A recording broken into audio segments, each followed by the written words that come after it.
अगर आप इंडिया में बैठ के किसी ऑस्ट्रेलियन लड़की के साथ चैटिंग कर रहे हो तो ये इम्पॉसिबल बात नहीं है, क्योंकि इंफॉर्मेशन टेक्नोलॉजी का तो इतना डेवलप्ड हो गया है। हम लोग किसी के साथ भी किसी भी टाइम पर फैक्स कर सकते हैं, मेल कर सकते हैं, चैटिंग कर सकते हैं। मतलब हम लोगों का फीलिंग्स जो भी है हम लोग शेयर कर सकते हैं। आज हम लोग इसी इंटरेक्शन प्रोसेस के बारे में डिटेल्स में बात करेंगे, जिसका नाम है ग्लोबलाइजेशन। ओवरऑल मिला के मैं ये बोलना चाहता हूँ, ग्लोबलाइजेशन एक इंटरेक्शन सिस्टम है और ये इंटरेक्शन सिस्टम पॉलिटिकली हो सकता है, इकोनॉमिकली हो सकता है या तो कल्चरली हो सकता है। मतलब ग्लोबलाइजेशन एक इंटरेक्शन सिस्टम है। वर्ल्ड में किसी भी कंट्री के साथ जब भी हम लोग कोई भी प्रोडक्ट को एक्सचेंज करते हैं, एक्सपोर्ट करते हैं, इंपोर्ट करते हैं, या कोई पीपल का एक कंट्री से दूसरे कंट्री में मूवमेंट होता है, या कुछ इन्फॉर्मेशन जब एक कंट्री से दूसरे कंट्री में शेयर किया जाता है, इसी इंटरेक्शन सिस्टम को हम लोग बोलते हैं ग्लोबलाइजेशन सिस्टम। चलिए हम लोग ग्लोबलाइजेशन का कुछ इंपॉर्टेंट कैरेक्टरिस्टिक्स के बारे में बात करेंगे। हम लोगों को डेफिनेशन से ही पता चल गया, ग्लोबलाइजेशन के थ्रू प्रोडक्ट एंड सर्विस का डिफरेंट नेशन के बीच में एक्सचेंज होते रहता है। कुछ भी प्रोडक्ट एक्सपोर्ट करते हैं हम लोग या इंपोर्ट करते हैं, या डिफरेंट सर्विस या डिफरेंट इन्फॉर्मेशन को हम लोग शेयरिंग करते हैं डिफरेंट कंट्री के बीच में। ग्लोबलाइजेशन के थ्रू जो स्किलफुल लेबर है वो लेबर अदर कंट्री में हाई पेमेंट के लिए वो लोग काम करने के लिए जाते हैं। जैसे इंडियन कोई पीपल, इंडियन डॉक्टर हर टाइम अमेरिका, ऑस्ट्रेलिया तक मूवमेंट करते हैं क्योंकि बेटर सैलरी के लिए। मतलब लेबर माइग्रेशन यहाँ पर क्या होता है, इंक्रीज होता है। ग्लोबलाइजेशन के through different country world trade के अंडर में आता है। वर्ल्ड ट्रेड के अंडर में आता है मतलब क्या है, इंटरनेशनल ट्रेड जो है डिफरेंट कंट्री के बीच में जो ट्रेडिंग सिस्टम होता है, जो एक्सपोर्ट इंपोर्ट सिस्टम होता है, उसको हम लोग इंटरनेशनल ट्रेड बोलते हैं। और ये इंटरनेशनल ट्रेड ग्लोबलाइजेशन के थ्रू इंक्रीज होता है। ग्लोबलाइजेशन के थ्रू इंक्रीज होता है इकोनॉमिक डिपेंडेंसी रेशियो। मतलब अदर कंट्री के ऊपर हम लोगों को डिपेंड करना पड़ता है और अदर कंट्री को भी हम लोगों के ऊपर डिपेंड करना पड़ता है। मतलब मेकिंग वर्ल्ड इकोनॉमी मोर इंटरडिपेंडेंट। तो हम लोग ये देखें, ग्लोबलाइजेशन प्रोसेस में डिफरेंट कंट्रीज क्या होता है, एक इंटरकनेक्शन होता है या तो एक इंटरलिंकिंग सिस्टम होता है। इस इंटरलिंकिंग सिस्टम में मल्टीनेशनल कंपनी जो है वो एक इम्पॉर्टेंट रोल प्ले करता है। तो हम लोगों को अब ये समझना है मल्टीनेशनल कंपनी क्या होता है और नेशनल कंपनीज क्या होता है। मल्टीनेशनल कंपनी को शॉर्ट फॉर्म में MNC के नाम पर जाना जाता है। MNC का फुल फॉर्म होता है मल्टीनेशनल कंपनी, जिसका प्रोडक्शन सिस्टम या कंट्रोलिंग सिस्टम किसी एक कंट्री के अंदर नहीं, उसका प्रोडक्शन सिस्टम या कंट्रोलिंग सिस्टम एक कंट्री को छोड़ के वर्ल्ड में अदर कंट्री में भी है। उसी कंपनी को हम लोग बोलेंगे मल्टीनेशनल कंपनी। उसके हिसाब से नेशनल कंपनी वो होता है जिसका प्रोडक्शन सिस्टम या जिसका कंट्रोलिंग सिस्टम एक नेशन के अंदर, एक नेशन बाउंड्री के अंदर ही रहता है, उसको हम लोग नेशनल कंपनी के नाम पर जानते हैं। कोई भी मल्टीनेशनल कंपनी का एक ग्रेटर ऑब्जेक्टिव जो रहता है मोर प्रॉफिट, मतलब ज़्यादा प्रॉफिट गेन करना। इसीलिए मल्टीनेशनल कंपनी हर टाइम इंडस्ट्रीज को एस्टेब्लिश उसी प्लेस में करता है जहाँ पर चीप लेबर है, जहाँ पर other kinds of sources available है। लेकिन नेशनल कंपनी के लिए इस टाइप का बेनिफिट नहीं मिलता है। मल्टीनेशनल कंपनी के लिए जो प्रोडक्शन कॉस्ट रहता है, प्रोडक्ट प्रोड्यूस करने के लिए जो प्रोडक्शन कॉस्ट लगता है वो बहुत कम लगता है। लेकिन नेशनल कंपनी के पास इस टाइप का बेनिफिट्स या अपॉर्चुनिटीज नहीं रहता है। आप यहाँ से मल्टीनेशनल कंपनी और नेशनल कंपनी का डिफरेंस भी इजी तरीके से लिख सकते हो। जब एक कंट्री अदर कंट्री के साथ कोई भी प्रोडक्ट एक्सपोर्ट करता है या कुछ प्रोडक्ट को इंपोर्ट करता है, मतलब कंट्री में जो प्रोडक्ट ओरिजिन हो रहा है उसका सरप्लस प्रोडक्शन अदर कंट्री में जाके वो बेच रहा है, इसको हम लोग क्या बोलेंगे, एक्सपोर्ट।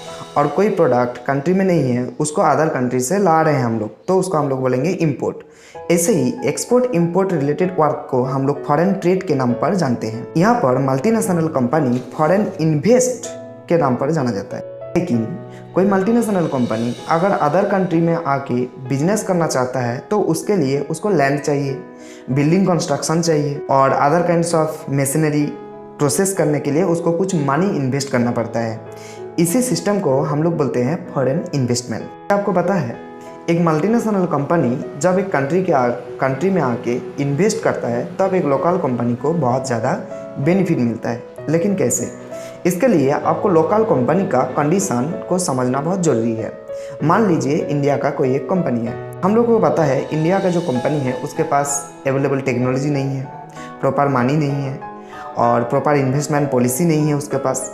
तो इसलिए मतलब हम लोग बोल सकते हैं एक लोकल कंपनी एक पुअर कंडीशन में बिलोंग कर रहा है। और मल्टीनेशनल कंपनी के पास क्या है, बहुत सारा अमाउंट में मनी है, उसके पास बहुत मॉडर्न टेक्नोलॉजी। तो एक मल्टीनेशनल कंपनी एडिशनल के फॉर्म में एक लोकल कंपनी को सपोर्ट करता है मनी प्रोवाइड करके। एक मल्टीनेशनल कंपनी जब किसी भी लोकल कंपनी को मनी प्रोवाइड करता है, सपोर्ट करता है, तब लोकल कंपनी को बेनिफिट पहुंचता है।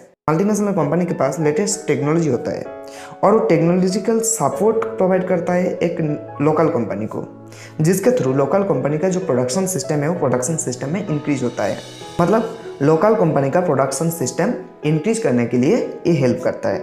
अगर प्रोडक्शन इंक्रीज होगा तो लोकल कंपनी को ऑब्वियसली बेनिफिट पहुंचेगा। ऐसे ही क्वेश्चन पूछा जाता है लोकल कंपनी को कैसे बेनिफिट मिलता है एक मल्टीनेशनल कंपनीज के थ्रू। कोई भी मल्टीनेशनल कंपनी अगर इंडिया में आके इन्वेस्ट करता है तो सिर्फ इंडियन लोकल कंपनी को बेनिफिट्स नहीं मिलता है, इसमें गवर्नमेंट को भी बेनिफिट मिलता है। जैसे government different kinds of tax collect करता है उस मल्टीनेशनल कंपनी से। कंट्री के अंदर different kinds of job create होता है, इसके थ्रू कंट्री का अनएम्प्लॉयमेंट कंडीशन जो है वो रिड्यूस होता है। एंड लोकल कंपनी जो है उसका फाइनेंशियल जो कंडीशन है उस फाइनेंशियल कंडीशन इम्प्रूव होता है। ऐसे ही कंट्री के अंदर डिफरेंट काइंड्स ऑफ टेक्नोलॉजी का भी डेवलप होता है। ओवरऑल मिला के गवर्नमेंट को कंडीशन क्रिएट करना चाहिए जिसके थ्रू मल्टीनेशनल कंपनी हम लोगों को कंट्री में आएंगे और इन्वेस्ट करने के लिए एग्री होंगे। हम लोग आज जो foreign investment and foreign trade system के बारे में बात कर रहे हैं, ये 1990 से पहले foreign investment and foreign trade के ऊपर कुछ बैरियर्स लगाया गया था इंडियन गवर्नमेंट के थ्रू। मतलब 1991 से पहले हम लोग कुछ प्रोडक्ट को छोड़ के बाकी चीज़ में इतना इजीली एक्सपोर्ट या इंपोर्ट नहीं कर पाते। इसको हम लोग ट्रेड बैरियर के नाम पर जानते हैं। मतलब जो रिस्ट्रिक्शन था फॉरेन इन्वेस्टमेंट या फॉरेन ट्रेड के ऊपर उसको हम लोग ट्रेड बैरियर के नाम पर जानते हैं। ट्रेड बैरियर्स क्यों था 1998 से पहले? क्योंकि हम लोगों कंट्री में मतलब इंडिया में जो प्रोडक्ट प्रोड्यूस होता था उसको हम लोग क्या बोलेंगे, डोमेस्टिक प्रोडक्ट्स बोलेंगे। और उस डोमेस्टिक प्रोडक्ट्स में इतना क्वालिटी अच्छा नहीं था जो फॉरेन किसी कंपनी के साथ, किसी कंपनी का प्रोडक्ट के साथ उसका कंपेयर किया जा सके। तो डोमेस्टिक प्रोडक्ट को प्रोटेक्ट करने के लिए 1990 तक इंडियन गवर्नमेंट ने ट्रेड बैरियर्स लगा के रखा था। लेकिन न्यू इकोनॉमिक पॉलिसी के थ्रू लिबरलाइजेशन सिस्टम को लाया गया था। तो हम लोग अब देखते हैं लिबरलाइजेशन सिस्टम क्या होता है। Foreign trade and foreign investment के ऊपर जो ट्रेड रेस्ट्रिक्शन था उस ट्रेड रेस्ट्रिक्शन को इंडियन गवर्नमेंट के थ्रू रिमूव किया गया था, मतलब उसको हटा दिया गया था। और इसी सिस्टम को हम लोग बोलेंगे liberalisation system. Liberalisation system globalisation process को मोर एफिशिएंसी या मोर अट्रैक्टिव कर दिया था। कैसे?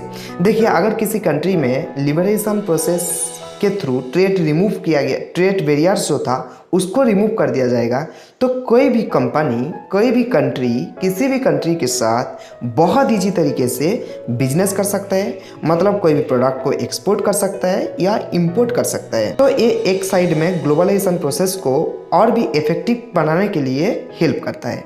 On the another hand, liberalisation process के थ्रू बहुत ज़्यादा कंपनी, अदर कंट्रीज के कंपनी एक साथ काम करने के लिए उन लोगों को मौका मिला। इसके थ्रू ग्लोबलाइजेशन प्रोसेस क्या हुआ, और भी ज़्यादा एक्सपेंड हुआ और भी ज़्यादा इफेक्टिव हो गया। अब हम लोग बात करते हैं ग्लोबलाइजेशन का इफेक्ट के बारे में ऑन इंडियन इकोनॉमी के ऊपर। ग्लोबलाइजेशन का इफेक्ट को हम लोग 2 पार्ट में डिवाइड करते हैं। एक होता है पॉजिटिव इफेक्ट और एक होता है नेगेटिव इफेक्ट्स। पॉजिटिव इफेक्ट्स में क्या क्या है? Better quality of products for consumer at lower price. मतलब कम पैसा में अच्छा क्वालिटी का प्रोडक्ट हम लोगों को मिल रहा है ग्लोबलाइजेशन के थ्रू। देखिए, आप जो मोबाइल फ़ोन यूज कर रहे हो, आज जो टीवी यूज कर रहे हो वो सकता है अदर कंट्रीज़ का प्रोडक्ट है। मतलब क्वालिटी अच्छा है इसीलिए आप उसको यूज कर पा रहे हो। मतलब हम लोगों को कम पैसा में अच्छा क्वालिटी का प्रोडक्ट मिल रहा है ग्लोबलाइजेशन के through. Second point, weeder choice. मतलब आपके पास बहुत ज़्यादा चॉइसेस है। डिफरेंट कंपनीज, मल्टीनेशनल कंपनीज हम लोगों कंट्री में आके बिजनेस कर रहे हैं, हम लोगों कंट्री में आके प्रोडक्ट को बेच रहे हैं वो लोग। तो हम लोगों के पास बहुत ज़्यादा चॉइस, मतलब प्रोडक्ट को चूज करने के लिए हम लोगों के पास विडर चॉइस रहता है। Unemployment condition reduce due to the globalisation. Globalisation के थ्रू मल्टीनेशनल कंपनी हम लोगों कंट्री में आके या इंडिया में आके कंपनी को एस्टेब्लिश करता है या सर्विस सेंटर एस्टेब्लिश करता है। इसके लिए इंडियन पीपल को, स्किलफुल पर्सन को जॉब मिलता है। मतलब अनएम्प्लॉयमेंट जो कंडीशन है, जो प्रॉब्लम है अनएम्प्लॉयमेंट का, वो प्रॉब्लम सॉल्व होता है। सिर्फ इतना ही नहीं, ग्लोबलाइजेशन के थ्रू नेशनल कंपनी को या इंडियन कंपनी को डिफरेंट काइंड्स ऑफ हेल्प मिलता है मल्टीनेशनल कंपनी से। जैसे टेक्नोलॉजी का हेल्प मिलता है या मनी सपोर्ट मिलता है एट्सेट्रा। लेकिन ग्लोबलाइजेशन का कुछ नेगेटिव इम्पैक्ट भी रहता है। जैसे कोई भी लोकल कंपनी जो प्रोडक्ट प्रोड्यूस कर रहा है, उसका जो प्रोडक्ट क्वालिटी है, उसका जो प्रोडक्शन कॉस्ट है प्रोडक्ट प्रोड्यूस करने के लिए, वो बहुत ज़्यादा होता है। प्रोडक्ट क्वालिटी इतना अच्छा नहीं होता है, तो ग्लोबलाइजेशन के मार्केट में लोकल कंपनीज का प्रोडक्ट नहीं चल पाता है। ये एक नेगेटिव इम्पैक्ट है ग्लोबलाइजेशन में लोकल कंपनीज के लिए। ऐसे ही जो लेबर काम करते हैं, जो पर्सन काम करते हैं ग्लोबल मल्टीनेशनल कंपनी में, उन लोगों का जॉब परमानेंट नहीं होता है, तो जॉब सिक्योरिटी के ऊपर एक क्वेश्चन मार्क ओरिजिन होता है जो मल्टीनेशनल कंपनी में काम करते हैं। ऐसे ही different kinds of negative impact पड़ता है इंडियन इकोनॉमी के ऊपर ग्लोबलाइजेशन के थ्रू। क्या आपको लगता है डिफरेंट कंट्रीज़ के बीच में बिजनेस करना, इंपोर्ट एक्सपोर्ट करना बहुत आसान होगा? नहीं, इसके लिए डिफरेंट कंट्री के बीच में different kinds of conflict origin, dispute origin हो सकता है। इस डिस्प्यूट या कॉन्फ्लिक्ट को रिड्यूस करने के लिए एक ट्रेड ऑर्गेनाइजेशन बना था 1995 1 जनवरी में, जिसको हम लोग बोलते हैं वर्ल्ड ट्रेड ऑर्गेनाइजेशन। यहाँ से इसका फंक्शन के बारे में क्वेश्चन पूछा जाता है। तो WTO का फुल फॉर्म होता है World Trade Organization. World Trade Organization का क्या फंक्शन रहता है? World Trade Organization different country के बीच में जो बिजनेस करने के लिए जो जनरल रूल्स होगा, रेगुलेशन होगा, उसको प्रोवाइड करता है। World Trade Organization different countries के बीच में जो कॉन्फ्लिक्ट कंडीशन ओरिजिन होता है, जो डिस्प्यूट कंडीशन ओरिजिन होता है, जो प्रॉब्लम ओरिजिन होता है, उसको सॉल्व करने के लिए काम करता है। डिफरेंट कंट्रीज के बीच में इकोनॉमिक कंडीशन को लेकर ये डिफरेंट काइंड ऑफ रिसर्च करता है और उन लोगों को सलाह देने का काम करता है। ऐसे ही डिफरेंट कंट्रीज़ के बीच में जो बिजनेस है, जो ट्रेड सिस्टम है, वो ट्रेड सिस्टम को बहुत अच्छा तरीके से, बहुत आसान तरीके से मेंटेनेंस करने का काम कौन करता है? World Trade Organization. IT sector globalisation process को और भी इन्हांस करने के लिए और भी आगे बढ़ाने के लिए बहुत हेल्प करता है। जैसे हम लोग वीडियो के स्टार्टिंग में बात कर रहे थे, ऑस्ट्रेलिया में किसी भी लड़की के साथ हम लोग इजी तरीके से चैटिंग कर सकते हैं, इंटरनेट के थ्रू या फैक्स के थ्रू या मेल के थ्रू। ऐसे ही different multinational company different country में उसका इन्फॉर्मेशन को बहुत इजी या आसान तरीके से शेयर कर सकता है इंटरनेट के थ्रू। किसी भी रिमोट एरिया में सैटेलाइट कम्युनिकेशन के थ्रू कोई भी मल्टीनेशनल कंपनी उसका इन्फॉर्मेशन, उसका रिपोर्ट को वो इजी तरीके से शेयर कर सकता है। कम्युनिकेशन सिस्टम को डेवलप करने के लिए इंफॉर्मेशन टेक्नोलॉजी का एक इम्पॉर्टेंट रोल रहता है। इसीलिए हम लोग बोल सकते हैं इंफॉर्मेशन टेक्नोलॉजी ग्लोबलाइजेशन सिस्टम को इन्हांस करने में बहुत ज़्यादा सपोर्ट करता है। अगर आपको ये वीडियो अच्छा लगा, प्लीज़ चैनल को सब्सक्राइब कीजिए और बेल आइकन में प्रेस कीजिए, क्योंकि आपको इस टाइप का वीडियो हर टाइम मिलते रहेगा। Thanks for watching the video.